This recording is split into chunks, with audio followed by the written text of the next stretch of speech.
आपके साथ मैं हूं मीनाक्षी कंडवाल। यूक्रेन की जंग हर रोज कुछ ज्यादा ही खतरनाक होती जा रही है। यूक्रेन पर रूस के हमले के बाद अब तक 30 लाख लोग देश छोड़कर जाने पर मजबूर हुए हैं। रूस यूक्रेन जंग का 23वां दिन है, लेकिन हालात सामान्य होने के आसार नजर नहीं आते। यूक्रेन के 20 से ज्यादा बड़े शहरों में हवाई हमलों का सायरन बज रहा है। युद्ध आम लोगों पर कहर बनकर टूटा है। 600 से ज्यादा आम नागरिकों की अब तक मौत हो चुकी है। लेकिन इस संघर्ष के बीच टाइम्स नाउ नव भारत की टीम युद्ध क्षेत्र में मौजूद है और वहां से पल पल की खबर आप तक पहुंचा रही है।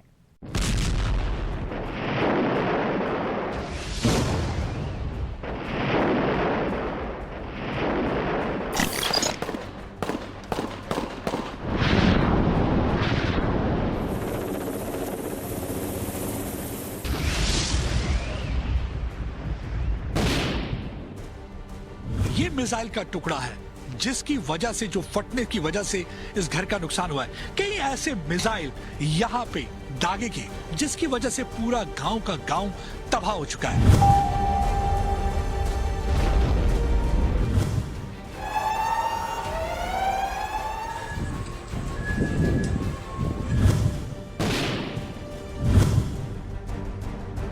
मैं आपको दिखाता हूं एक और घर की हालत। आप जरा इस घर को जरा गौर से देखिए।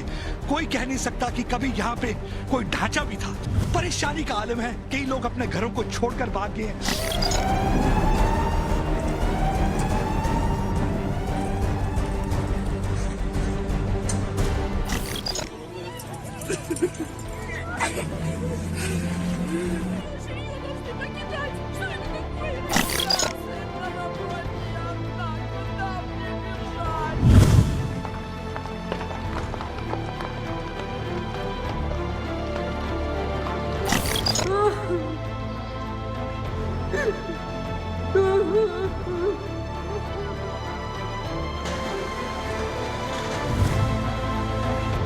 ना कोई स्कूल बख्शा गया है, ना कोई बिल्डिंग बख्शी गई है, ना बच्चों का अस्पताल बख्शा गया है, ना मैटरनिटी होम बख्शा गया है, ना ही कोई रेलवे स्टेशन बख्शा गया है। मतलब हर तरफ तबाही तबाही आपको नजर आती है।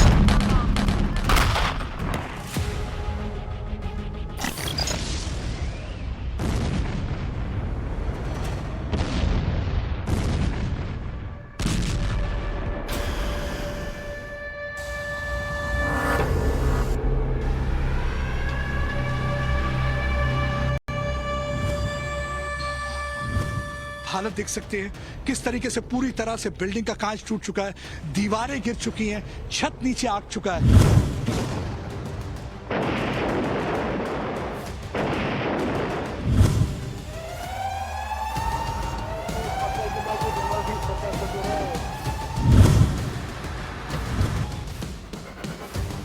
यही पूरे यूक्रेन की हालत है, यही पूरे यूक्रेन की कहानी है। हर घर की कहानी यही कहानी है। यहाँ आग की लपटें, यहाँ मौत का मंजर, यहाँ मातम ही मातम, क्योंकि 2000 के करीब लोग मारे जा चुके हैं।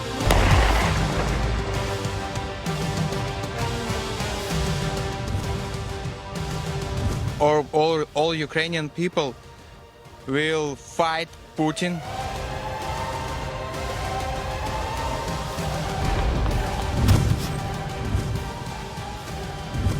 मंजर देख सकते हैं कि किस तरीके से रोड को उन्होंने ब्लॉक किया हुआ है ताकि कीव में कोई भी रशियन मूवमेंट ना हो पाए।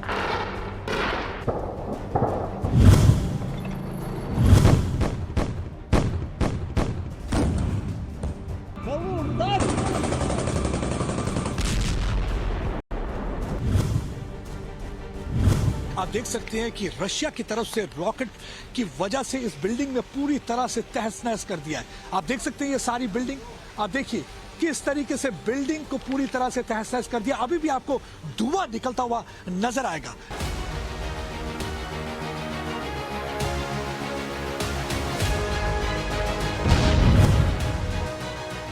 यहाँ के सिविलियन को, यहाँ के अवाम को, यहाँ के लोगों को सलाम करने का मन करता है। देखिए कितने बॉम्ब दाग चुके हैं, कितने रॉकेट मार चुके हैं, लेकिन उनका जो जज्बा जुनून है अभी भी कायम है।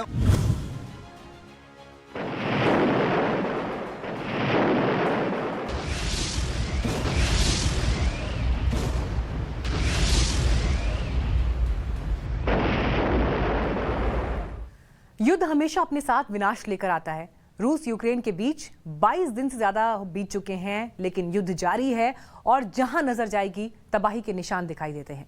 यूक्रेन पर हमले का आदेश देने वाले व्लादिमीर पुतिन को दुनिया का एक खेमा डिक्टेटर के रूप में देख रहा है, तो दूसरा ऐसे नेता के रूप में देख रहा है जिस पर अपने देश की पुरानी हैसियत बहाल करने का जुनून सवार है। और इसके लिए वो अमेरिका, नाटो और यूरोपियन यूनियन की धमकियों की परवाह नहीं कर रहा। वजह जो भी हो, लेकिन इस संघर्ष की सच्चाई यही है कि यूक्रेन का विनाश अब महाविनाश की तरफ बढ़ता हुआ दिखाई दे रहा है।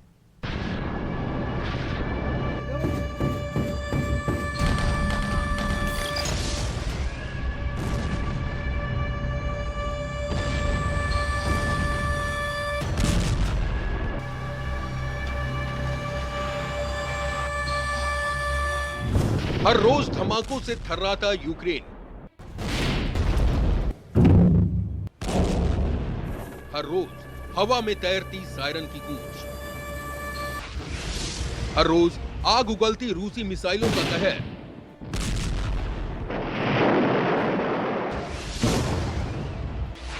हर रोज रूसी एयरक्राफ्ट से लेजर गाइडेड बमों के धमाके। हवा में बारूद की गंध, हर तरफ तबाही ही तबाही। यूक्रेन के शहरों में रूस के हमले से मची तबाही और बर्बादी का यही मंजर है।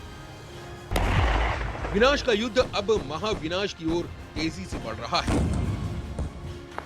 Railway station, school, high rise building, सरकारी दफ्तर, जिधर देखिए उधर तबाही के निशान। रूसी सेना के हमले से कुछ भी नहीं बचा।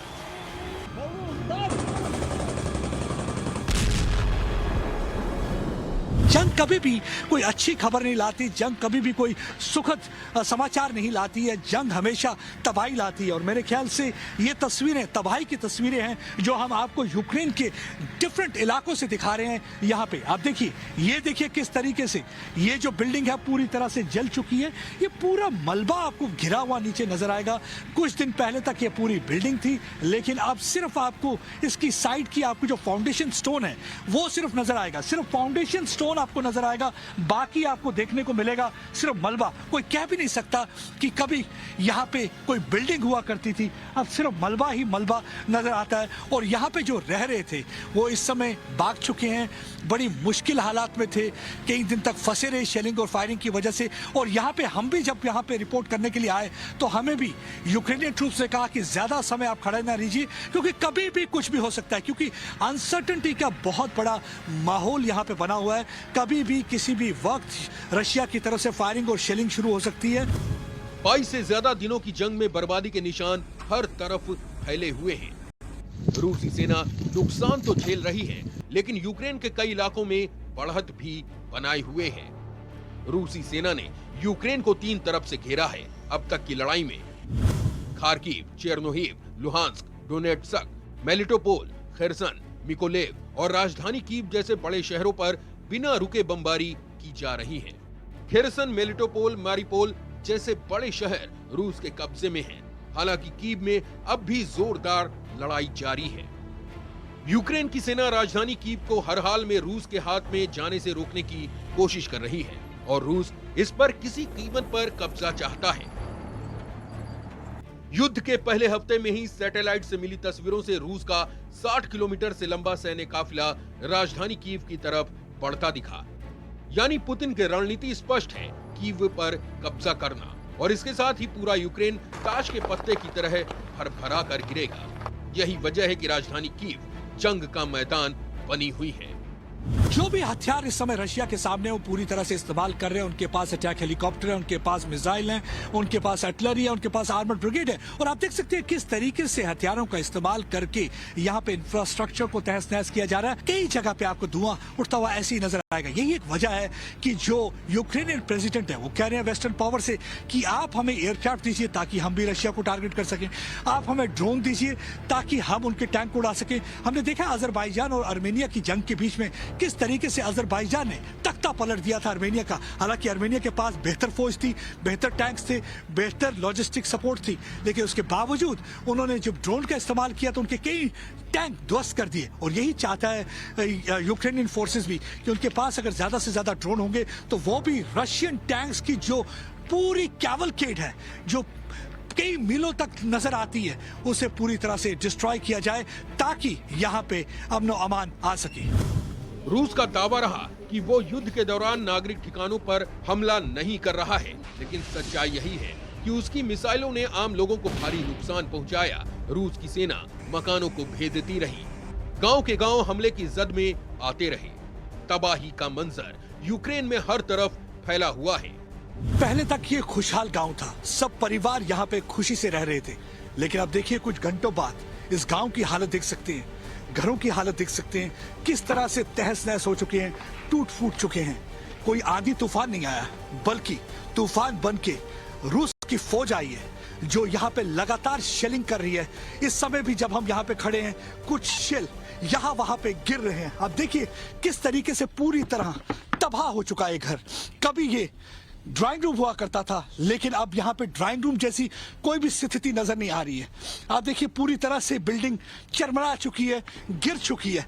और ये हालत खाली इस घर की नहीं है, यहाँ कई और घर भी हैं जो पूरी तरह से तहस नहस हो चुके हैं। मैं आपको दिखाता हूँ एक और घर की हालत। आप जरा इस घर को जरा गौर से देखिए। कोई कह नहीं सकता कि कभी यहाँ पे कोई ढांचा भी था। अब यहाँ पे कोई ढांचा आपको नजर नहीं आ रहा। पूरी तरह से दीवारें गिर चुकी हैं और साथ ही साथ उस परिवार के खाब भी चकमाचूर हो चुके हैं। पूरी जिंदगी की इन्वेस्टमेंट होती है आपका घर बनाने में, आप पूरी जिंदगी की इन्वेस्टमेंट लगाते हैं अपना घर बनाने में। आप देखिए वो सारी इन्वेस्टमेंट खत्म हो चुकी है इन ईंटों के मलबे के तले। इस बात पर भरोसा करना मुश्किल है कि रूसी सेना के हाथों रिहायशी इलाकों का तबाह और बर्बाद होना महज इत्तेफाक है। रूस के ये हमले गलती से नहीं हो सकते, बल्कि ये सोची समझी रणनीति का हिस्सा लगता है। आप देख सकते हैं कि पिछले कुछ दिनों से लगातार यहाँ पे रूस की फौज जो है टारगेट करती जा रही है। अब सवाल ये पैदा होगा कि सिविलियंस को क्यों टारगेट करती जा रही है? क्योंकि उनको फ्रस्ट्रेशन है, इस समय परेशानी ये है कि 3 हफ्ते हो चुके हैं, कीव के अंदर दाखिल नहीं हो पा रहे हैं और उनको लगता है कि लोग पूरी तरह से यूक्रेन की फौज का साथ दे रही है और जिसकी वजह से उनकी फौज के लिए मुश्किल हो रहा है कीव में दाखिल होना। ये वजह है कि उनको पनिश कर रहे हैं, उनको टारगेट कर रहे हैं, उनको निशाना बना रहे हैं, उनकी कैजुअलिटी इन्फ्लिक्ट करना चाहते हैं। रूस की सेना न सिर्फ आम लोगों को निशाना बना रही है, बल्कि उसके निशाने पर गैर सैनिक सरकारी इमारतें भी हैं। रूसी सेना ने 1 मार्च को कीव में एक प्रमुख टीवी टावर को मिसाइल से उड़ा दिया था। 2 मार्च को खार्किव के मुख्य चौराहे और प्रशासनिक भवन को ध्वस्त किया गया।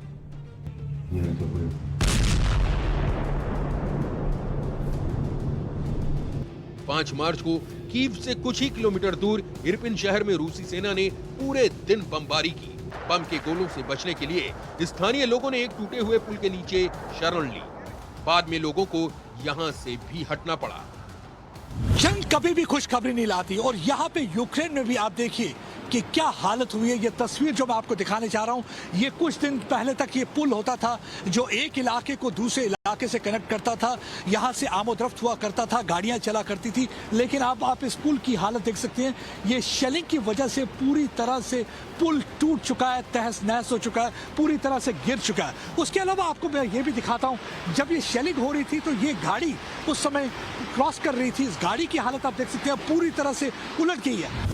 9 मार्च को मारियोपोल और 12 मार्च को खार्किव में ही रूसी सेना ने मैटरनिटी वार्ड पर मिसाइलों से हमले किए। 11 मार्च को खार्किव के 48 स्कूलों को बर्बाद कर दिया गया।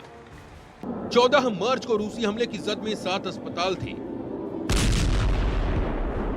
14 मार्च को कीव में रूस की मिसाइलों ने एक मल्टी स्टोरेज अपार्टमेंट को निशाना बनाया, जिसमें 150 से ज्यादा फ्लैट बर्बाद हो गए। 16 मार्च को खार्किव में रूसी सेना के हमले में 600 से ज्यादा इमारत पूरी तरह से तबाह हो गई। साइकिल यहाँ पे पड़े हुए हैं, अगर आपको मैं दिखाऊं तो यहाँ पे ये देखिए ये बच्चों का साइकिल है, लेकिन बच्चों की किलकारी कौन सुनेगा? ये साइकिल कौन चलाएगा? ये हालत, ये स्थिति यहाँ पे इस समय इस गांव की बनी हुई है। लगातार रशिया की तरफ से यहाँ पे शेलिंग की जा रही है। अभी थोड़ी देर पहले भी कुछ शेल दागे गए जो अड़ोस पड़ोस में गिरे हैं। अब देखिए वो एक और घर, उसको भी पूरी तरह से क्षतिग्रस्त कर दिया है, पूरी तरह से तबाही कर दिया है। हर तरफ तबाही का मंजर है। इस गांव में आपको सिर्फ तबाही तबाही नजर आएगी। एक तरफ रूस की फौज कहती है कि सिर्फ वो फौज के ठिकानों पे टारगेट कर रहे हैं। कोई उनसे सवाल पूछे, क्या ये फौज का ठिकाना है जहां पे ये साइकिल था? क्या ये फौज का ठिकाना है जो एक छोटा सा घर था? कोई उनसे ये सवाल पूछे तो देखिए आप किस तरीके से तबाही करते जा रहे हैं और लोग किसकी वजह से कितने परेशान हैं। 2000 के करीब लोग मारे जा चुके हैं, 45 के करीब बच्चे अभी तक मारे जा चुके हैं। ऑफिशियल फिगर बता रहा हूं, हो सकता है फिगर इससे ज्यादा भी हो। और हजारों की तादाद में लोग जख्मी हो चुके हैं। ना कोई स्कूल बख्शा गया है, ना कोई बिल्डिंग बख्शी गई है, ना बच्चों का अस्पताल बख्शा गया है, ना मैटरनिटी होम बख्शा गया है, ना ही कोई रेलवे स्टेशन बख्शा गया है। मतलब हर तरफ तबाही तबाही आपको नजर आती है। और हर तरफ अगर आप देखेंगे तो आग, या तो आपको ऐसे मकान दिखेंगे तो या आपको ऐसी आग की लपटें नजर आएंगी। यूक्रेन का आरोप है कि रूस के ये हमले बेहद सटीक हथियारों से किए गए हैं। रूस आबादी वाले इलाकों में क्लस्टर बमों का इस्तेमाल कर रहा है। यूक्रेन की सेना लड़ रही है। आम लोग अपने देश को बचाने के लिए हथियार उठा रहे हैं। 18 से 60 साल तक की उम्र का हर व्यक्ति देश की रक्षा में लगा हुआ है। इससे कम उम्र के नौजवानों को रिजर्व फोर्स में रखा गया है। इसके अलावा शहर में नागरिक चेक पोस्ट भी बना रहे हैं, खंदक खोद रहे हैं, टायर जमा करके रखा जा रहा है ताकि जरूरत पड़ने पर रूसी सैनिकों को चकमा देने के लिए उसे जलाकर काला धुआं पैदा किया जा सके। मैं इस समय घर के अंदर हूं, आपको मैं दिखा सकता हूं कि किस तरीके से जो रशिया की तरफ से मिसाइल फायर किया गया उसकी वजह से पूरी दीवार के अंदर छेद हो गया। जब मिसाइल यहां पे आके फटा तो पूरी धरती हिली। जो परिवार के सदस्य थे वो भी जाग गए। अब मैं बताता हूं कि वो मिसाइल का टुकड़ा जो यहां पे पड़ा हुआ है, देखिए ये मिसाइल का टुकड़ा है जिसकी वजह से, जो फटने की वजह से इस घर का नुकसान हुआ है। कई ऐसे मिसाइल यहां पे दागे गए जिसकी वजह से पूरा गांव का गांव तबाह हो चुका है। लेकिन जो हैरान परेशान होने वाली बात है कि इतने मिसाइल दागे जा चुके हैं, इतने बम्बारमेंट के बाद, इतनी एयर रेड के बाद भी, लेकिन जो जज्बा जुनून यूक्रेनियन का है उसको बिल्कुल भी अभी तक रशिया तोड़ नहीं पाया। रशिया बहुत कोशिश कर सका है लेकिन उस जज्बा जुनून को तोड़ नहीं पाया। मेरे साथ यहाँ के नागरिक हैं जिनका एक घर है, उनसे बातचीत करते हैं। व्हाट यू वांट टू से? Putin terrorist. इनके हौसले का अंदाजा इसी से लगाइए कि रूस जैसे शक्तिशाली देश को अपनी जमीन से वापस भेजने के लिए ये पेट्रोल बम बना रहे हैं ताकि जब रूस की सेना शहर में घुस आए तो उन पर छापेमारी युद्ध में इसका इस्तेमाल किया जा सके। इस समय मैं वेस्टर्न यूक्रेन में एक बियर फैक्ट्री में खड़ा हूं, लेकिन यहाँ पे आजकल बियर नहीं बनती बल्कि इन बॉटल्स को मोल्टोवा कॉकटेल यानी कि पेट्रोल बम में तब्दील किया जाता है। यहाँ पे यंगस्टर्स आते हैं, वो पेट्रोल बम बनाते हैं ताकि इस पेट्रोल बम का इस्तेमाल रशियन टैंक्स को उड़ाने में किया जाए। हमने देखा है कि हजारों की तादाद में रशियन टैंक इस समय यूक्रेन के इलाके में घुस चुके हैं। यही एक वजह है कि यूक्रेन की जनता भी पूरी तरह से अपने आप को तैयार कर रही है। लगातार आप देखिए किस तरीके से ये डिब्बे पड़े हुए हैं जिसमें सिर्फ बियर बॉटल है, ये खाली है, लेकिन उसके बाद इसमें ये केमिकल डालते हैं। केमिकल डालने के बाद देखिए ये बियर बॉटल जो है ये कन्वर्ट हो जाती है एक बॉम्ब में, और ये बॉम्ब एक बड़ा ही लीथल वेपन है। अगर इसे घुमा के रशियन टैंक की तरफ फेंका जाए तो उसमें आग लग जाती है जिसकी वजह से रशियन टैंक पूरी तरह से तहस नहस और ध्वस्त हो सकता है। लेकिन खास बात इसमें है ये तस्वीर, आप देखिए इसमें जो लेबल लगाया जा रहा है वो पुतिन का लेबल है। उसे एक शैतान की तस्वीर दिखाई जा रही है और उसे कपड़ों के बगैर दिखाया गया, मतलब कि पुतिन आप पूरी तरह से एक्सपोज हो चुके हो और हमारे पास वो हथियार है जो आपके बड़े बड़े टैंक और बड़े बड़े शक्तिशाली वेपन्स को भी खल्लास कर सकता है। लेकिन इन बुलंद हौसलों के बीच सच यही है कि रूस ने यूक्रेन को चारों तरफ से जकड़ लिया है। उसकी थल सेना एक एक कर शहरों पर कब्जा करते जा रही है। एयरफोर्स की लेजर गाइडेड बमों ने भीषण तबाही मचा दी है। कीव से प्रदीप दत्ता, टाइम्स नाउ, नव भारत। वॉर में भले ही रूस यूक्रेन के मुकाबले कहीं ज्यादा ताकतवर हो, लेकिन यूक्रेन की सेना ने रूस को युद्ध में इतने दिनों तक चुनौती देकर पूरी दुनिया को यह बता दिया कि किसी को भी छोटा या कमजोर नहीं समझना चाहिए। यूक्रेन की सेना को रूस के मुकाबले जज्बा मिला है अपने राष्ट्रपति वोलोदिमीर जेलेंस्की से। युद्ध की शुरुआती दौर से ही जेलेंस्की ने रूस को चुनौती दी थी और यह ऐलान कर दिया था कि पीठ दिखाकर नहीं भागेंगे। वो दिन है और आज का दिन है, रूस की मंशा जेलेंस्की के हौसले की वजह से पूरी नहीं हो पा रही।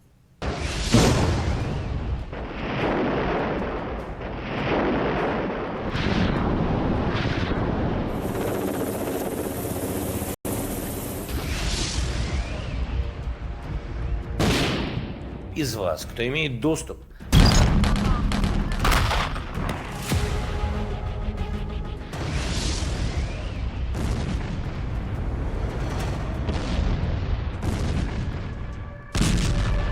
ще 134 людини отримали поранення.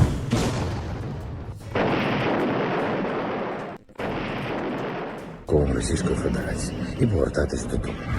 एक राष्ट्रपति जो 3 गुना बड़ी ताकत वाले देश से युद्ध लड़ रहा है, एक राष्ट्रपति जो अपने देश की रक्षा के लिए लड़ रहा है, एक राष्ट्रपति जो पुतिन से सीधा मुकाबला कर रहा है। वोलोदिमीर जेलेंस्की 44 साल के यूक्रेन के राष्ट्रपति जेलेंस्की की हिम्मत के आगे रूस की लंबी चौड़ी फौज और सैन्य शक्ति भी हाफती हुई दिख रही है। युद्ध के मैदान में जेलेंस्की मजबूती से डटे हुए हैं। कभी जेलेंस्की अपने सैनिकों का हौसला बढ़ाने के लिए सैन्य वर्दी में दिखते हैं, तो कभी युद्ध क्षेत्र में वीडियो डालते हुए दिखते हैं। जेलेंस्की का वो वीडियो भी खूब वायरल हुआ था जिसमें उन्होंने कहा था कि वो युद्ध क्षेत्र से पीठ दिखाकर नहीं भागेंगे और डटे रहेंगे। Всім доброго ранку, українці. Зараз в мережі дуже багато з'явилось фейкової інформації, що, немов я закликаю складати зброю нашу армію і йде евакуація. Значить так, я тут, ніяку зброю ми не складемо, будемо захищати нашу державу. जेलेंस्की कभी युद्ध में घायल हुए अपने सैनिकों को देखने के लिए अस्पताल पहुंच जाते हैं और वहां निश्चित होकर सैनिकों का हालचाल लेते हैं और घायल सैनिकों के साथ सेल्फी भी लेते दिखते हैं। जेलेंस्की रूस से अकेले के दम पर मुकाबला कर रहे हैं। उनका साथ देने का दम्भ भरने वाले देश और संगठन अब सिर्फ तमाशा देख रहे हैं। नेटो पहले कहता था कि यूक्रेन पर रूस के युद्ध का कड़ा जवाब देगा, लेकिन अब तक युद्ध में नेटो ने यूक्रेन में रूस से लड़ने के लिए नेटो सैनिकों को नहीं भेजा। अमेरिका भी कहता था कि वो यूक्रेन पर रूस के हमलों को बर्दाश्त नहीं करेगा, लेकिन इतने दिन के युद्ध में यूक्रेन तबाह हो गया। अमेरिका सिर्फ प्रतिबंध ही लगाता रह गया। ब्रिटेन ने भी एक वक्त पर यूक्रेन से कहा था कि तुम आगे बढ़ चलो, हम तुम्हारे साथ हैं, लेकिन युद्ध के वक्त ब्रिटेन का भी कुछ अता पता नहीं। आलम यह है कि अमेरिकी राष्ट्रपति जो बाइडेन यूक्रेन के समर्थन में दी गई स्पीच में यूक्रेन के नाम तक भूल जाते हैं और यूक्रेन के लोगों को ईरान के लोग कह देते हैं। Putin may circle Kyiv with tanks, but he'll never gain the hearts and souls of the Iranian people. He'll never extinguish their love of freedom, and he will never weaken the resolve of the free world. America और NATO के आश्वासन के बल पर ही Ukraine ने super power रूस से जंग लड़ी, लेकिन यूक्रेन के राष्ट्रपति वोलोदिमीर जेलेंस्की को भी पता नहीं होगा कि जंग शुरू होने के बाद सब उनका साथ छोड़ देंगे। साथ देने के नाम पर पश्चिमी देशों ने या तो हथियार दिए हैं या फिर रूस पर आर्थिक प्रतिबंध लगाए हैं। जो हथियार यूक्रेन को युद्ध से पहले दिए जाने थे, उन्हें युद्ध के बीच दिया जा रहा है और इसका मकसद यूक्रेन को बचाना नहीं बल्कि और उकसाना है, जिससे युद्ध और भयानक हो जाए। हथियार देकर अमेरिका और पश्चिमी देश दूर से तमाशा देख रहे हैं। अमेरिका 2650 करोड़ रुपए की कीमत के हथियार यूक्रेन को भेज रहा है। इसमें javelin anti tank missile, stinger anti aircraft missile, सैन्य वाहन, छोटे हथियार, गोलियां, सैन्य सूट के अलावा एंटी एयरक्राफ्ट सिस्टम भी है। यूरोपियन यूनियन 3800 करोड़ की कीमत के हथियार दे रहा है। इसमें एयर डिफेंस सिस्टम, टैंक रोधी हथियार, अन्य मिलिट्री उपकरण शामिल है। जर्मनी 1000 टैंक रोधी हथियार, 500 स्टिंगर मिसाइल भेजेगा। यूके 1800 करोड़ रुपए की आर्थिक मदद, मिलिट्री सपोर्ट और घातक हथियारों की सप्लाई का वादा। स्वीडन 500 बेहद आधुनिक टैंक रोधी हथियार। Belgium 3000 machine gun, 200 anti tank grenade launcher. Netherland 200 Stinger air defence rocket, 50 anti tank हथियार, 400 रॉकेट। डेनमार्क 2700 एंटी टैंक हथियार। नॉर्वे हेलमेट, सैन्य सूट, 2000 टैंक रोधी हथियार। कनाडा घातक हथियार, 2900 करोड़ रुपए की मदद। अमेरिका और पश्चिमी देश यूक्रेन को हथियार सप्लाई करके अपनी जिम्मेदारी से पल्ला झाड़ युद्ध को तमाशा देख रहे हैं। ये वैसा ही है कि आप अपने दोस्त से कहें कि जब भी तुम्हारी लड़ाई हो घबराना मत, मुझे दूर से आवाज देना, और आवाज देने पर दोस्त दूर भाग जाए और चुपके से आपको पिटता हुआ देखे। जेलेंस्की ने नेटो देशों से अपील की थी कि यूक्रेन पर नो फ्लाई जोन लागू करे, लेकिन नेटो देशों ने जेलेंस्की की एक नहीं सुनी और यूक्रेन पर नो फ्लाई जोन की मांग अनसुनी कर दी।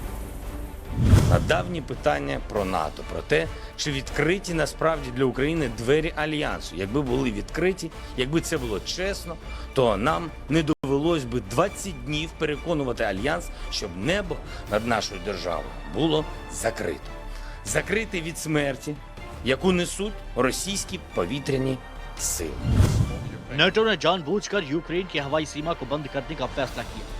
आज नेटो के नेतृत्व ने नो फ्लाई जोन बनाने की मांग को खारिज करके यूक्रेन के शहरों और गांवों में और ज्यादा हमले करने को अपनी हरी झंडी दे दी है। आज से जो लोग मरेंगे वो आपके कारण मर जाएंगे। दरअसल नेटो इस बात से डरा हुआ है कि अगर यूक्रेन पर नो फ्लाई जोन बनाया तो इससे रूस नाराज हो जाएगा और तीसरे विश्व युद्ध की आशंका बढ़ जाएगी। एक वक्त में नेटो में शामिल होने की सोच रहे जेलेंस्की ने अब नेटो में शामिल होने का मन भी बदल लिया है। इसका फैसला शायद उन्होंने नेटो की धोखेबाजी के बाद ही उठाया होगा। Зрозуміло, що Україна не є членом НАТО, ми це розуміємо, ми адекватні люди. Роками ми чули про нібито відкриті двері, але вже почули також, що нам туди не увійти, і це правда, і треба це визнавати. वोलोदिमीर जेलेंस्की एक वक्त यूक्रेन के मशहूर कॉमेडियन हुआ करते थे। 2019 में राष्ट्रपति चुने जाने से पहले जेलेंस्की ने फिल्म, टीवी शो और थिएटर करते थे। उन्होंने एक political comedy show servant of the people में एक स्कूल टीचर का किरदार निभाया था। शो में दिखाया गया था कि जेलेंस्की जो किरदार निभाते हैं वो एक दिन यूक्रेन का राष्ट्रपति बन जाता है, लेकिन रियल लाइफ की कहानी जेलेंस्की के लिए हकीकत बन गई और वो 2019 में यूक्रेन के राष्ट्रपति चुने गए। जेलेंस्की भले ही कॉलेज के जमाने में कॉमेडियन का किरदार निभाते रहे हों, लेकिन उन्होंने ये साबित कर दिया है कि अपने से कई गुना बड़े मुल्क से कैसे लोहा लिया जाता है। Bureau report, Times now Bharat. Ukraine पर रूस के हमले से लाखों लोगों की जिंदगी बदल गई। घर, कारोबार, सब कुछ नष्ट हो गया। रसद की भीषण कमी हो गई। दुकानें और स्टोर्स खाली हो गए। उस पर रूस की भीषण गोलीबारी से बचना मुश्किल हो रहा है। हताशा हावी है। हालात ये हैं कि अपना घर, अपनी जमीन छोड़कर यूक्रेन से एक बड़ी आबादी भागने को मजबूर है। लाखों लोग यूक्रेन की सीमा से बाहर निकल चुके हैं। द्वितीय विश्व युद्ध के बाद दुनिया दूसरा सबसे बड़ा पलायन आज के दौर में देख रही है।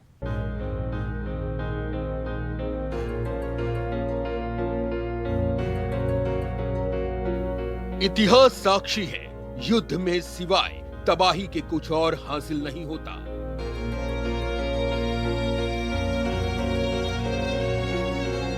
युद्ध का उन्माद चाहे कितना भी जोश भरता हो, सच यही है कि आम लोगों के हिस्से में सिर्फ तबाही ही आती है।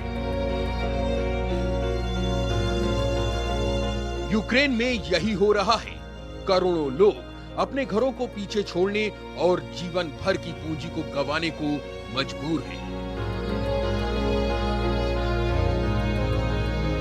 पनाह की तलाश कर रहे यूक्रेन के परिवारों के चेहरे दहशत में देखे जा सकते हैं। महिलाओं और बच्चों का सबसे बुरा हाल है। रेलवे स्टेशन पे आप देखेंगे सब लोग, ये बच्चे, बूढ़े, कई लोग ये सामान लेकर कई इलाकों से आ रहे हैं। कोई खारकीव से आ रहा है, कोई कीव से आ रहा है। ये प्यारे प्यारे नन्हे बच्चे जो कि सियासत को बिल्कुल समझते नहीं है, इन्हें आइडिया भी नहीं है यूक्रेन और रशिया की सियासत के बारे में, लेकिन इन बच्चों को भी अपने घर से बेघर होना पड़ रहा है। तो आप समझ सकते हैं कि स्थिति बिल्कुल भी सामान्य नहीं है। बहुत ही मुश्किल सिचुएशन है यहाँ पे। जहां भी नजर दौड़ाएंगे आपको लोग नजर आएंगे। लेकिन एक खूबसूरत बात ये देखने को मिल रही है कि अपने जानवरों को भी अपने साथ लेके आ रहे हैं, उनको भी पीछे छोड़ के नहीं आ रहे। हाँ, लेकिन कभी कभी आंखों में आंसू भी आ जाते हैं जब हम देखते हैं कि नन्हे मुन्ने बच्चे जिसके हाथ में जो खिलौना लगा है उस खिलौने को लेकर उठा के ले आया है ताकि अपने सेफर इलाके में पहुंच सके। जिससे भी हम बात कर रहे हैं, बात करते करते वो भावुक हो जाते हैं, आंखों में आंसू आ जाते हैं। यूक्रेन ने रूस से लड़ने के लिए अपने पुरुष आबादी को देश में रहने को कहा है, यानी 18 से 60 वर्ष के लोग मातृभूमि की रक्षा के लिए सर्वोच्च निछावर करने को तैयार हैं, जबकि उनका परिवार देश छोड़ रहा है, पलायन कर रहा है। किसी को नहीं मालूम कि वो फिर अपने परिवार को देख पाएगा या नहीं। ये दुख असीम है, शब्दों में बयां करना मुश्किल है।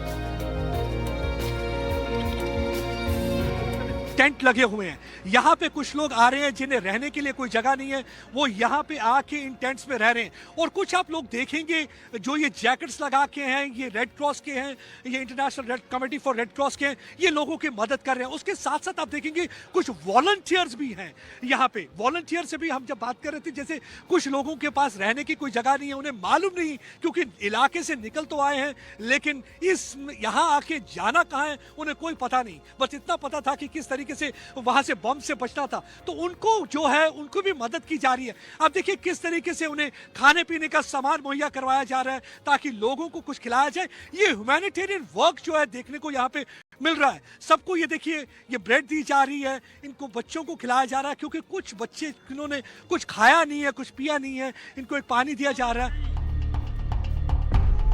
इंटरनेशनल ऑर्गेनाइजेशन ऑफ माइग्रेशन के आंकड़ों के मुताबिक अब तक 30 लाख लोग यूक्रेन को छोड़ चुके हैं। हर दिन 1.5 लाख लोग यूक्रेन छोड़कर जा रहे हैं। संयुक्त राष्ट्र के मुताबिक 24 फरवरी से अब तक करीब 15 लाख बच्चों ने भी यूक्रेन को छोड़ दिया है। हर दिन 70,000 यूक्रेनी बच्चे शरणार्थी बन रहे हैं, यानी हर मिनट 55 और हर सेकंड एक बच्चा शरणार्थी बन रहा है। दूसरे विश्व युद्ध के बाद ये पहली ऐसी त्रासदी है जब युद्ध की वजह से यूरोप में इतनी बड़ी आबादी पलायन करने को मजबूर है। यूक्रेन से निकलकर लोग पड़ोसी देशों में शरण ले रहे हैं। संयुक्त राष्ट्र के मुताबिक अब तक पोलैंड में 18,57,000 लोग शरण ले चुके हैं, जबकि रोमानिया में 4,67,000, मोल्दोवा में 3,44,000, हंगरी में 2,72,000, स्लोवाकिया में 2,20,000, रूस में 1,55,000 और बेलारूस में 1,800 से ज्यादा लोग शरण लेने को मजबूर हैं। बहुत ही मुश्किलातों का सामना करना पड़ रहा है। आप समझ सकते हैं कि जब आप अपने ही देश में शरणार्थी हो जाएं और अपने ही घर में बेघर हो जाएं तो कैसा हो रहा होगा उनके साथ। यही इस समय यूक्रेन की जनता के साथ हो रहा है, क्योंकि रशिया की तरफ से लगातार बम्बारमेंट जारी है। लोगों को काफी मुसीबतों का सामना करना पड़ रहा है, काफी लोगों के साथ परेशानी हो रही है और इस समय लोग कहीं ना कहीं ठिकाना ढूंढ रहे हैं जहां वो रशिया के बम से अपने आप को बचाए पे। काफी मुश्किलातों का सामना यहां पे यूक्रेनिया के लोगों को करना पड़ रहा है। यूक्रेनी शरणार्थियों का खुले दिल से पड़ोसी देशों ने स्वागत किया है। वो उन्हें खाना दे रहे हैं और रहने की जगह भी। स्कूलों में बच्चों का दाखिला हो रहा है। ट्रकों में भरकर यहाँ हजारों की संख्या में कंबल और गद्दे पहुँचाए जा रहे हैं। हालांकि दुनिया के कई देशों ने आर्थिक मदद दी है। इसमें अमेरिका ने 1360 करोड़ रुपए, यूरोपियन यूनियन ने 2515 करोड़, कनाडा ने 763 करोड़, यूनाइटेड किंगडम ने 2193 करोड़ और फ्रांस ने 838 करोड़ रुपए की आर्थिक मदद दी है। लेकिन शरणार्थियों की संख्या इतनी तेजी से बढ़ रही है कि सारे इंतजाम कम पड़ रहे हैं। रातों रात शरणार्थी बनने की पीड़ा लोगों के दिल दिमाग पर असर कर रही है। सबसे ज्यादा असर बच्चों पर हो रहा है। इन बच्चों पर युद्ध की विभीषिका और शरणार्थी होने की पीड़ा का मनोवैज्ञानिक असर पड़ सकता है। відразу, як закінчиться війна і буде перемога. Бачили і чули, щоб сказати багато поганого, то це нічого. Дуже багато, дуже страшно. 4-го мы проснулись от взрывов. Они были слышны по всему городу. Начали разрушать жилые районы. Не просто какие-то, а спальные. Салтовка – это спальный район.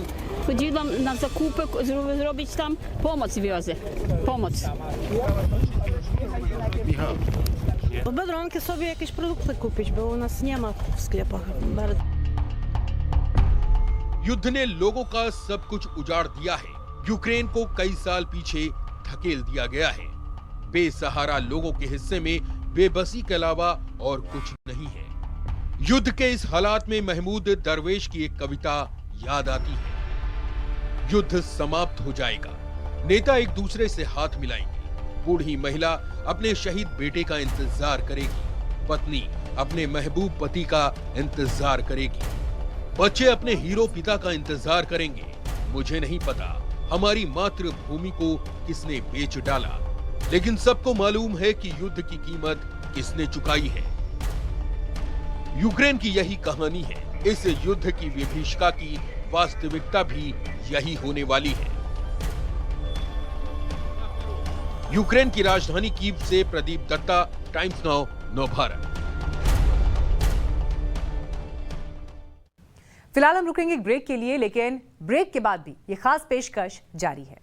के बीच युद्ध में भारत के लोग भी फंस गए। मेडिकल की पढ़ाई करने गए 20,000 से ज्यादा छात्र यूक्रेन के अलग अलग शहरों में फंसे हुए थे। युद्ध क्षेत्र से भारतीयों को सुरक्षित निकालने के लिए मोदी सरकार ने ऑपरेशन गंगा शुरू किया। रेस्क्यू मिशन में किसी तरह की कमी ना हो और एक एक भारतीय यूक्रेन से सकुशल भारत लौट आए, इसके लिए सरकार के 4 मंत्रियों को यूक्रेन के पड़ोसी देशों में भेजा गया। भारत की वैश्विक ताकत का ही कमाल था कि जिन लोगों के हाथों में तिरंगा था, उन लोगों को यूक्रेन और रूस की सेना ने एक सेफ पैसेज दिया।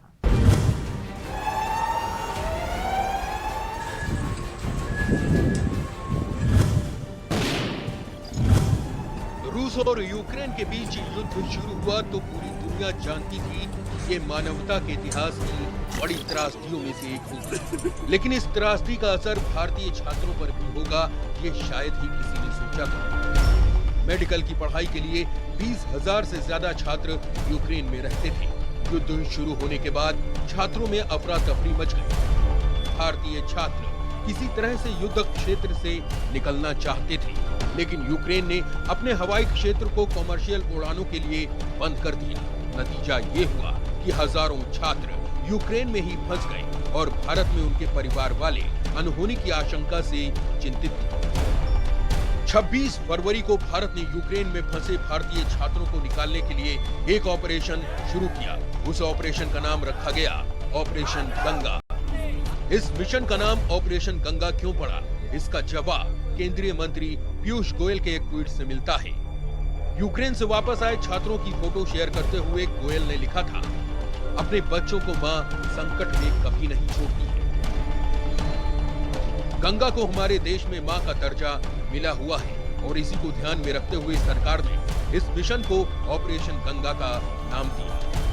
ऑपरेशन गंगा के लिए प्राइवेट एयरलाइंस कंपनियों के विमानों को लगाया गया, लेकिन भारतीयों की संख्या के कारण जब विमान कम पड़ने लगे, तब भारतीय वायुसेना के विमान C-130J हरक्यूलिस को भी रेस्क्यू मिशन में उतारा गया।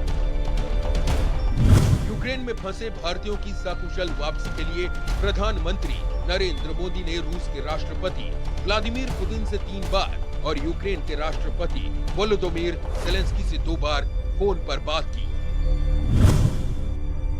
पीएम मोदी के फोन कॉल के बाद यूक्रेन और रूस ने भारतीय छात्रों को युद्ध क्षेत्र से बाहर निकलने के लिए सेफ पैसेज दिया। बस पर तिरंगा झंडा लगाकर छात्र युद्ध प्रभावित इलाकों से सकुशल निकले। रेस्क्यू ऑपरेशन को और तेज करने और छात्रों की सकुशल वापसी के लिए मोदी सरकार ने यूक्रेन से सटे देशों में केंद्रीय मंत्रियों को भेजा, ताकि उन देशों से बात करके भारतीय छात्रों और लोगों के लिए सेफ पैसेज तैयार किया जा सके। हरदीप सिंह पुरी हंगरी, ज्योतिरादित्य सिंधिया रोमानिया और मोल्दोवा, केंद्रीय मंत्री जनरल वीके सिंह को पोलैंड और केंद्रीय मंत्री किरण रिजिजू को स्लोवाकिया भेजा गया था।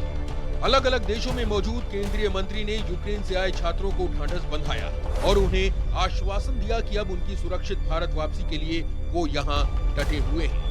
केंद्रीय मंत्री छात्रों के एक एक समूह को अपने आंखों के सामने बस में बिठाते थे, भारत के लिए फ्लाइट में बिठाते थे। इस दौरान बस में आसमान में भारत माता की जय के नारे भी गूंजने लगते थे। भारत माता की जय! भारत आने पर भी छात्रों का स्वागत केंद्रीय मंत्री ही करते। फ्लाइट के अंदर ही छात्रों से संवाद करते कई केंद्रीय मंत्री दिखे। एक दौर ऐसा भी आया जब लगा कि बमबारी वाले इलाके में फंसे कई भारतीय छात्र निकल नहीं पाएंगे।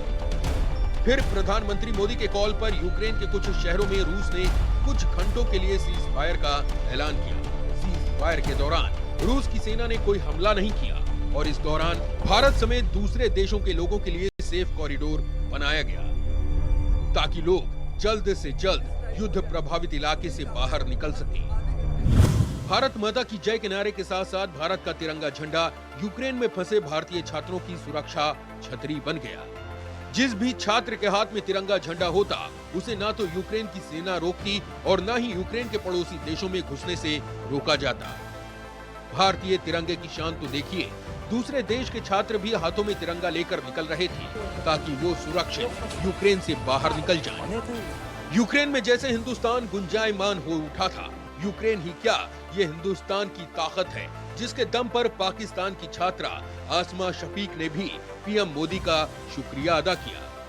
ये हिंदुस्तानी संस्कृति है जो खतरे में अपना पराया नहीं देखती, जान जोखिम में हो तो सब कुछ भूलकर सबकी मदद करती है। ऑपरेशन गंगा के तहत यूक्रेन में फंसे भारतीय छात्रों की सुरक्षित वापसी हुई तो पाकिस्तानी छात्रा को भी सही सलामत निकालने में मदद की गई। पाकिस्तान ही नहीं, भारत के एक और पड़ोसी देश बांग्लादेश के 9 नागरिकों को भी भारत ने युद्ध क्षेत्र से सुरक्षित बाहर निकाला। बांग्लादेश की पीएम शेख हसीना ने पीएम मोदी का शुक्रिया अदा किया। नेपाल और ट्यूनीशिया के लोगों को भी यूक्रेन से निकालने में मदद की गई। जंग के बीच हिंदुस्तानी तिरंगे की ताकत का भी दुनिया ने लोहा माना। पाकिस्तान और तुर्की समेत कुछ दूसरे देशों के छात्र भी तिरंगा लेकर बैटलफील्ड से सही सलामत निकल गए। ऑपरेशन गंगा के तहत रोमानिया, पोलैंड, हंगरी और स्लोवाकिया से कुल 90 उड़ानें भरी गईं, जिनमें 76 उड़ान प्राइवेट एयरलाइंस कंपनियों ने तो बाकी 14 उड़ान इंडियन एयरफोर्स के विमानों ने भरी। इन उड़ानों से करीब 23,000 भारतीय यूक्रेन से हिंदुस्तान वापस लौटे। ऑपरेशन गंगा के तहत सिर्फ भारतीयों का यूक्रेन से रेस्क्यू ऑपरेशन नहीं किया गया, बल्कि भारत ने हर बार की तरह वसुधैव कुटुंबकम की नीति पर चलते हुए विदेशियों को भी बचाया है। भारत ने यूक्रेन के 18 देशों के 147 विदेशी नागरिकों को युद्ध प्रभावित यूक्रेन से निकाला है। ऐसा नहीं है कि भारतीयों को वापस लाने के बाद छात्रों को भुला दिया गया। प्रधानमंत्री नरेंद्र मोदी ने भी यूक्रेन से रेस्क्यू कर लाए गए छात्रों से संवाद किया और भविष्य में उनकी बाधित हुई मेडिकल की पढ़ाई को दोबारा शुरू करवाने का भी आश्वासन दिया। रूस और यूक्रेन के बीच युद्ध ने उन हजारों छात्रों के सपने को तोड़ दिया है जो डॉक्टर बनने की चाह में भारत से यूक्रेन मेडिकल की पढ़ाई करने के लिए गए थे। अब ये छात्र यूक्रेन छोड़कर भारत लौट आए हैं, लेकिन इनके सपने आगे कैसे पूरे होंगे और इनका भविष्य क्या होगा, ये बड़ा सवाल अभी भी बरकरार है। Bureau report, Times now Bharat. रूस ने जब यूक्रेन पर हमला किया, दुनिया के बड़े बड़े मुल्क रूस को रोकने के लिए सिर्फ प्रतिबंध लगाते नजर आए। किसी ने रूस के साथ कारोबारी रिश्ते पर रोक लगाई तो किसी ने रूस के उद्योगपतियों और कंपनीज पर पाबंदी लगाई। यहां तक कि अमेरिका और ब्रिटिश कंपनीज ने भी रूस में अपना कारोबार बंद कर दिया। इतने प्रतिबंधों का लेकिन रूस पर इंच मात्र असर नहीं हुआ और हमले बदस्तूर जारी रहे। रूस ने एक बात तो साबित कर दिखाई कि पश्चिमी देशों के प्रतिबंध सिर्फ और सिर्फ दिखावा है।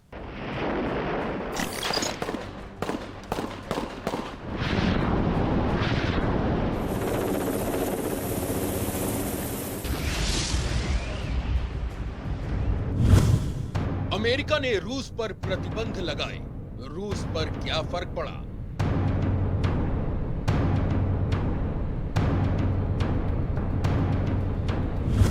ब्रिटेन ने रूस के खिलाफ कड़े कदम उठाए, रूस पर क्या फर्क पड़ा? जापान ने भी रूस पर सैंक्शन लगाए। रूस पर क्या फर्क पड़ा?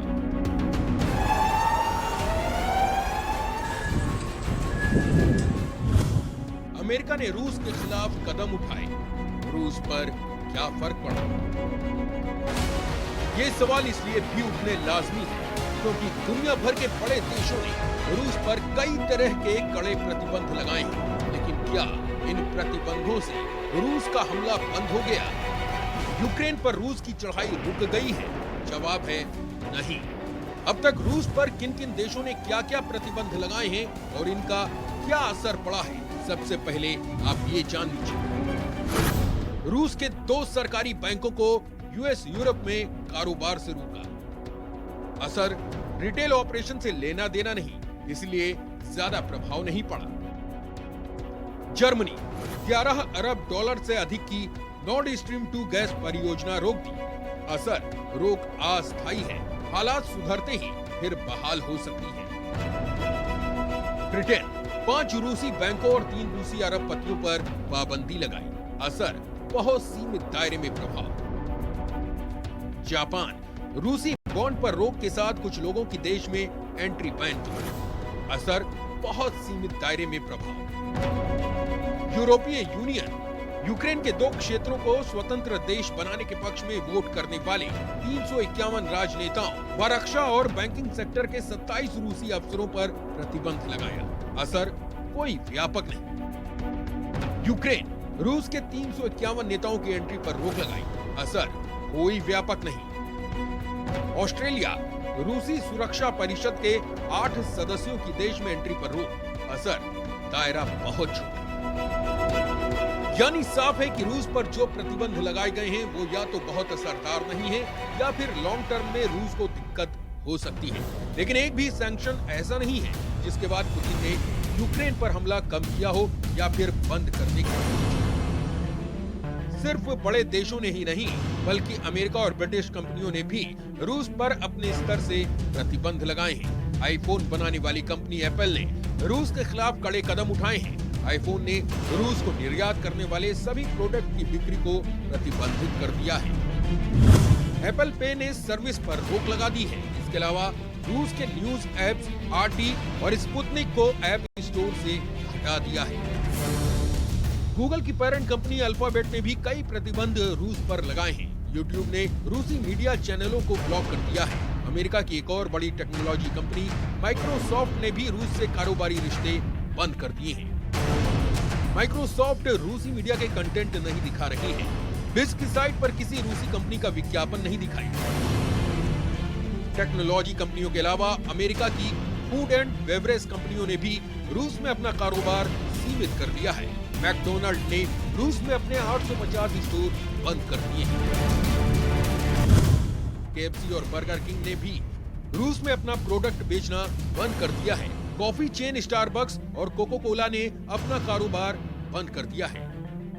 तो पेप्सी ने भी अपने उत्पादों की बिक्री रोक दी है। इन कंपनियों के बैन का असर सरकार पर कम, रूस के आम लोगों पर ज्यादा पड़ेगा, क्योंकि रूस के लोगों की जिंदगी से सीधी जुड़ी हैं ये कंपनियां। यूक्रेन पर युद्ध शुरू हुए इतने दिन बीत चुके हैं, ऐसा लगता है कि कहीं न कहीं इन प्रतिबंधों से निपटने के लिए रूस पहले से तैयार था। रूस के सरकारी बैंकों ने पश्चिमी बाजारों से खुद को दूर रखा। रूस ने 2014 से ही अमेरिकी ट्रेजरी और डॉलर से दूरी बना ली। रूस ने अपनी जमा पूंजी डॉलर से ज्यादा सोने और यूरो में इकट्ठा की है। रूस ने प्रतिबंधों से निपटने के लिए अपने दोस्त देशों के साथ कारोबार बढ़ाने की तैयारी कर ली है। रूस भारत के साथ कच्चा तेल का सौदा करना चाहता है और ये सौदा रुपए और रूबल में हो सकता है। कुल मिलाकर दुनिया के तमाम आर्थिक प्रतिबंधों का भी रूस पर कोई बड़ा असर नहीं पड़ा है। अब ऐसा लगता है कि रूस दुनिया के प्रतिबंधों से नहीं बल्कि अपने लक्ष्यों को पूरा करने पर ही रुकेगा। Bureau report, Times now, Nokha.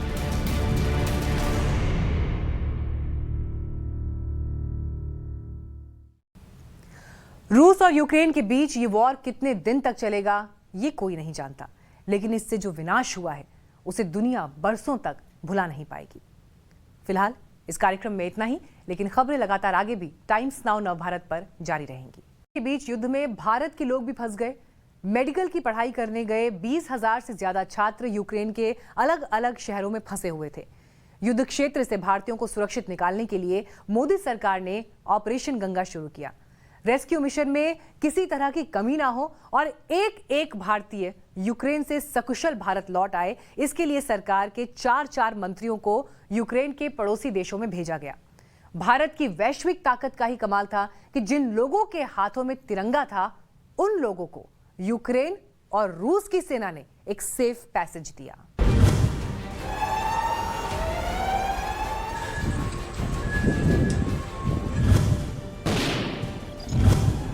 रूस और यूक्रेन के बीच युद्ध शुरू हुआ तो पूरी दुनिया जानती थी ये मानवता के इतिहास की बड़ी त्रासदियों में से एक होगी। लेकिन इस त्रासदी का असर भारतीय छात्रों पर भी होगा, ये शायद ही किसी ने सोचा था। मेडिकल की पढ़ाई के लिए 20,000 से ज्यादा छात्र यूक्रेन में रहते थे।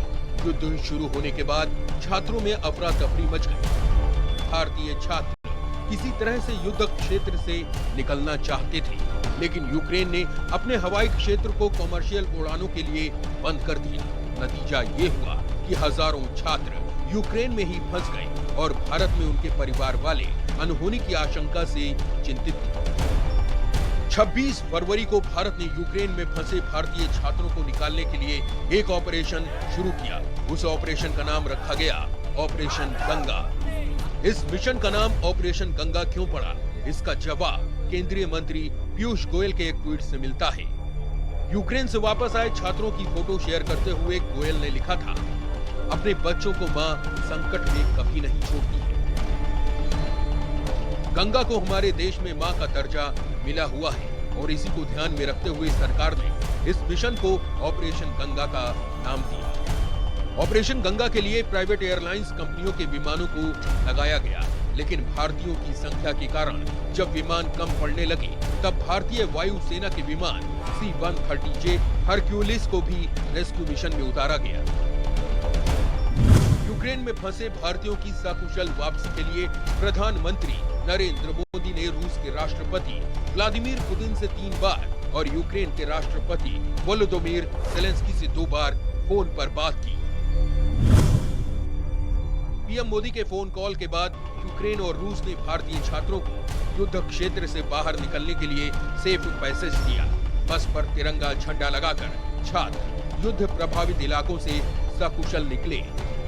रेस्क्यू ऑपरेशन को और तेज करने और छात्रों की सकुशल वापसी के लिए मोदी सरकार ने यूक्रेन से सटे देशों में केंद्रीय मंत्रियों को भेजा, ताकि उन देशों से बात करके भारतीय छात्रों और लोगों के लिए सेफ पैसेज तैयार किया जा सके।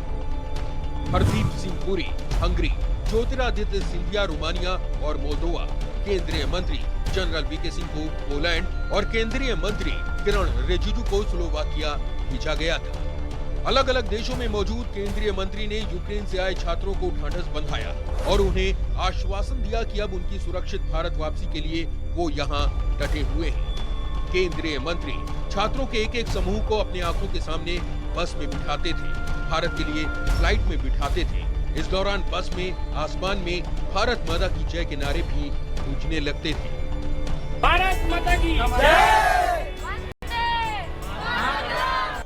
भारत आने पर भी छात्रों का स्वागत केंद्रीय मंत्री ही करते। फ्लाइट के अंदर ही छात्रों से संवाद करते कई केंद्रीय मंत्री दिखे। एक दौर ऐसा भी आया जब लगा कि बमबारी वाले इलाके में फंसे कई भारतीय छात्र निकल नहीं पाएंगे। फिर प्रधानमंत्री मोदी के कॉल पर यूक्रेन के कुछ शहरों में रूस ने कुछ घंटों के लिए सीज फायर का ऐलान किया। सीज फायर के दौरान रूस की सेना ने कोई हमला नहीं किया और इस दौरान भारत समेत दूसरे देशों के लोगों के लिए सेफ कॉरिडोर बनाया गया, ताकि लोग जल्द से जल्द युद्ध प्रभावित इलाके से बाहर निकल सकें। भारत माता की जय के नारे के साथ साथ भारत का तिरंगा झंडा यूक्रेन में फंसे भारतीय छात्रों की सुरक्षा छतरी बन गया। जिस भी छात्र के हाथ में तिरंगा झंडा होता, उसे ना तो यूक्रेन की सेना रोकती और ना ही यूक्रेन के पड़ोसी देशों में घुसने से रोका जाता। भारतीय तिरंगे की शान तो देखिए, दूसरे देश के छात्र भी हाथों में तिरंगा लेकर निकल रहे थे ताकि वो सुरक्षित यूक्रेन से बाहर निकल जाएं। यूक्रेन में जैसे हिंदुस्तान गुंजायमान हो उठा था, यूक्रेन ही क्या, ये हिंदुस्तान की ताकत है, जिसके दम पर पाकिस्तान की छात्रा आसमा शफीक ने भी पीएम मोदी का शुक्रिया अदा किया। ये हिंदुस्तानी संस्कृति है जो खतरे में अपना पराया नहीं देखती, जान जोखिम में हो तो सब कुछ भूलकर सबकी मदद करती है। ऑपरेशन गंगा के तहत यूक्रेन में फंसे भारतीय छात्रों की सुरक्षित वापसी हुई तो पाकिस्तानी छात्रा को भी सही सलामत निकालने में मदद की गई। पाकिस्तान ही नहीं, भारत के एक और पड़ोसी देश बांग्लादेश के 9 नागरिकों को भी भारत ने युद्ध क्षेत्र से सुरक्षित बाहर निकाला। बांग्लादेश की पीएम शेख हसीना ने पीएम मोदी का शुक्रिया अदा किया। नेपाल और ट्यूनीशिया के लोगों को भी यूक्रेन से निकालने में मदद की गई।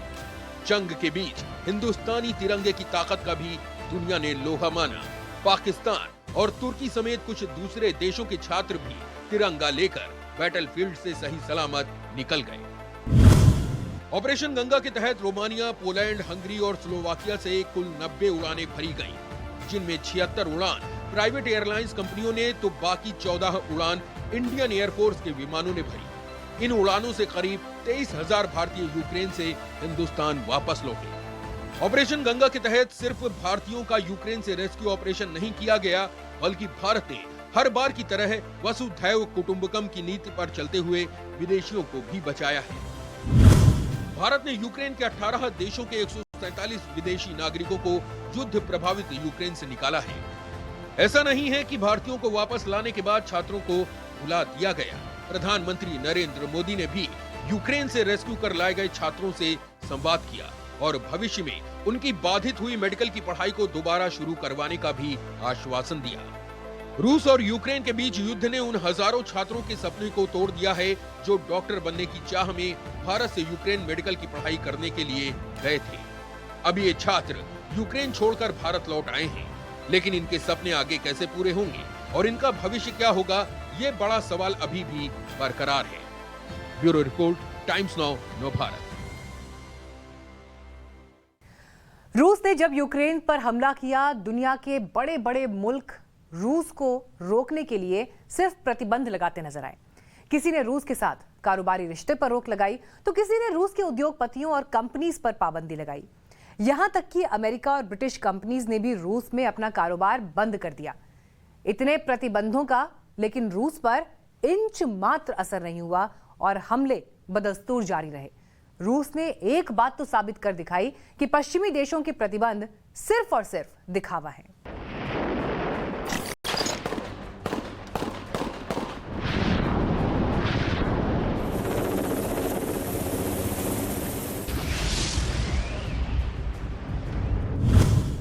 अमेरिका ने रूस पर प्रतिबंध लगाए, रूस पर क्या फर्क पड़ा?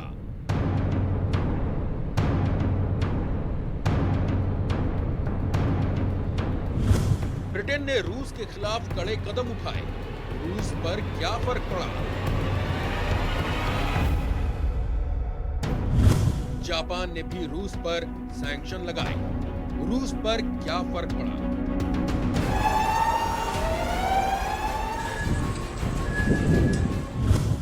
अमेरिका ने रूस के खिलाफ कदम उठाए, रूस पर क्या फर्क पड़ा? ये सवाल इसलिए भी उठने लाजमी है क्योंकि दुनिया भर के बड़े देशों ने रूस पर कई तरह के कड़े प्रतिबंध लगाए हैं, लेकिन क्या इन प्रतिबंधों से रूस का हमला बंद हो गया? यूक्रेन पर रूस की चढ़ाई रुक गई है? जवाब है नहीं। अब तक रूस पर किन किन देशों ने क्या क्या प्रतिबंध लगाए हैं और इनका क्या असर पड़ा है, सबसे पहले आप ये जान लीजिए। रूस के 2 सरकारी बैंकों को यूएस यूरोप में कारोबार से रोका। असर रिटेल ऑपरेशन से लेना देना नहीं, इसलिए ज्यादा प्रभाव नहीं पड़ा। जर्मनी 11 अरब डॉलर से अधिक की नॉर्ड स्ट्रीम 2 गैस परियोजना रोक दी। असर रोक अस्थायी है, हालात सुधरते ही फिर बहाल हो सकती है। ब्रिटेन 5 रूसी बैंकों और 3 रूसी अरबपतियों पर पाबंदी लगाई। असर बहुत सीमित दायरे में प्रभाव। जापान रूसी बॉन्ड पर रोक के साथ कुछ लोगों की देश में एंट्री बैन की। असर बहुत सीमित दायरे में प्रभाव। यूरोपीय यूनियन यूक्रेन के 2 क्षेत्रों को स्वतंत्र देश बनाने के पक्ष में वोट करने वाले 351 राजनेताओं व रक्षा और बैंकिंग सेक्टर के 27 रूसी अफसरों पर प्रतिबंध लगाया। असर कोई व्यापक नहीं। यूक्रेन रूस के 351 नेताओं की एंट्री पर रोक लगाई। असर कोई व्यापक नहीं। ऑस्ट्रेलिया रूसी सुरक्षा परिषद के 8 सदस्यों की देश में एंट्री पर रोक। असर दायरा बहुत छोटा। यानी साफ है कि रूस पर जो प्रतिबंध लगाए गए हैं वो या तो बहुत असरदार नहीं है या फिर लॉन्ग टर्म में रूस को दिक्कत हो सकती है। लेकिन एक भी सैंक्शन ऐसा नहीं है जिसके बाद पुतिन ने यूक्रेन पर हमला कम किया हो या फिर बंद करने की। सिर्फ बड़े देशों ने ही नहीं बल्कि अमेरिका और ब्रिटिश कंपनियों ने भी रूस पर अपने स्तर से प्रतिबंध लगाए हैं। आईफोन बनाने वाली कंपनी एप्पल ने रूस के खिलाफ कड़े कदम उठाए हैं। आईफोन ने रूस को निर्यात करने वाले सभी प्रोडक्ट की बिक्री को प्रतिबंधित कर दिया है। एप्पल पे ने सर्विस पर रोक लगा दी है। इसके अलावा रूस के न्यूज ऐप्स RT और स्पुतनिक को ऐप स्टोर से हटा दिया है। गूगल की पेरेंट कंपनी अल्फाबेट ने भी कई प्रतिबंध रूस पर लगाए हैं। यूट्यूब ने रूसी मीडिया चैनलों को ब्लॉक कर दिया है। अमेरिका की एक और बड़ी टेक्नोलॉजी कंपनी माइक्रोसॉफ्ट ने भी रूस से कारोबारी रिश्ते बंद कर दिए हैं। माइक्रोसॉफ्ट रूसी मीडिया के कंटेंट नहीं दिखा रही है। बिज की साइट पर किसी रूसी कंपनी का विज्ञापन नहीं दिखाई। टेक्नोलॉजी कंपनियों के अलावा अमेरिका की फूड एंड बेवरेज कंपनियों ने भी रूस में अपना कारोबार सीमित कर दिया है। मैकडोनाल्ड ने रूस में अपने 850 स्टोर बंद कर दिए हैं। KFC और बर्गर किंग ने भी रूस में अपना प्रोडक्ट बेचना बंद कर दिया है। कॉफी चेन स्टारबक्स और कोको कोला ने अपना कारोबार बंद कर दिया है। तो पेप्सी ने भी अपने उत्पादों की बिक्री रोक दी है। इन कंपनियों के बैन का असर सरकार पर कम, रूस के आम लोगों पर ज्यादा पड़ेगा, क्योंकि रूस के लोगों की जिंदगी से सीधी जुड़ी हैं ये कंपनियां। यूक्रेन पर युद्ध शुरू हुए इतने दिन बीत चुके हैं। ऐसा लगता है कि कहीं न कहीं इन प्रतिबंधों से निपटने के लिए रूस पहले से तैयार था। रूस के सरकारी बैंकों ने पश्चिमी बाजारों से खुद को दूर रखा। रूस ने 2014 से ही अमेरिकी ट्रेजरी और डॉलर से दूरी बना ली। रूस ने अपनी जमा पूंजी डॉलर से ज्यादा सोने और यूरो में इकट्ठा की है। रूस ने प्रतिबंधों से निपटने के लिए अपने दोस्त देशों के साथ कारोबार बढ़ाने की तैयारी कर ली है। रूस भारत के साथ कच्चा तेल का सौदा करना चाहता है और ये सौदा रुपए और रूबल में हो सकता है। कुल मिलाकर दुनिया के तमाम आर्थिक प्रतिबंधों का भी रूस पर कोई बड़ा असर नहीं पड़ा है। अब ऐसा लगता है कि रूस दुनिया के प्रतिबंधों से नहीं बल्कि अपने लक्ष्यों को पूरा करने पर ही रुकेगा।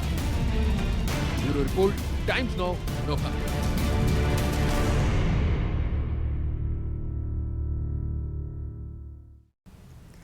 रूस और यूक्रेन के बीच ये वॉर कितने दिन तक चलेगा ये कोई नहीं जानता, लेकिन इससे जो विनाश हुआ है उसे दुनिया बरसों तक भुला नहीं पाएगी। फिलहाल इस कार्यक्रम में इतना ही, लेकिन खबरें लगातार आगे भी टाइम्स नाउ नवभारत पर जारी रहेंगी।